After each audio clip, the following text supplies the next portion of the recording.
നവകേരള സദസ്സിന് ബദലായി UDF തുടങ്ങിയ കുറ്റവിചാരണ സദസ്സ് എവിടെയാണെന്ന് പോലും അറിയില്ലെന്ന് മന്ത്രി കെ രാജൻ.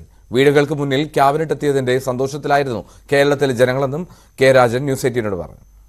വലിയ അനുഭവമാണ്. ഒരുപക്ഷെ ലോക ജനാധിപത്യത്തിന്റെ ചരിത്രത്തിൽ ഇതുവരെ ഇല്ലാത്തതുപോലെ ഒരു സദസ്സിലേക്ക് നാട് മുഴുവൻ വരിക, വീടിന്റെ മുമ്പിൽ ക്യാബിനറ്റ് എത്തിച്ചേരുമ്പോൾ ആഹ്ലാദത്തോടെ അതിനെ സ്വീകരിക്കുക.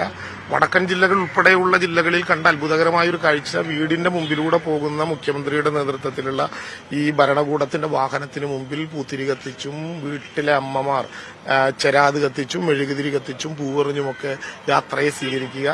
ഒരു ഗവൺമെന്റിനെ കേരളം അതിന്റെ വീട്ടുമുറ്റത്തേക്ക് സ്വീകരിക്കുന്ന ഒരു അനുഭവം അല്ല. ഈ 140 നിയോജക മണ്ഡലങ്ങളിലും നടക്കുന്ന ജനസദസ്സിന്റെ അതേ സ്ഥലത്ത് അതിനേക്കാൾ കൂടുതൽ ആളെ വെച്ച് നടത്തുന്ന കുറ്റവിചാരണ സദസ്സ് ഒന്നും കേൾക്കാനില്ല. ഞങ്ങൾ കാണാത്തതുകൊണ്ടുള്ള കുഴപ്പമാണോ എന്നറിയില്ല. ആദ്യം കുറേശ്ശെ ആളെയൊക്കെ വെച്ചിട്ട് 13 കേന്ദ്രത്തിലോ മറ്റോ കണ്ടില്ല. ഇപ്പൊ ഒന്നും കേൾക്കാനില്ല.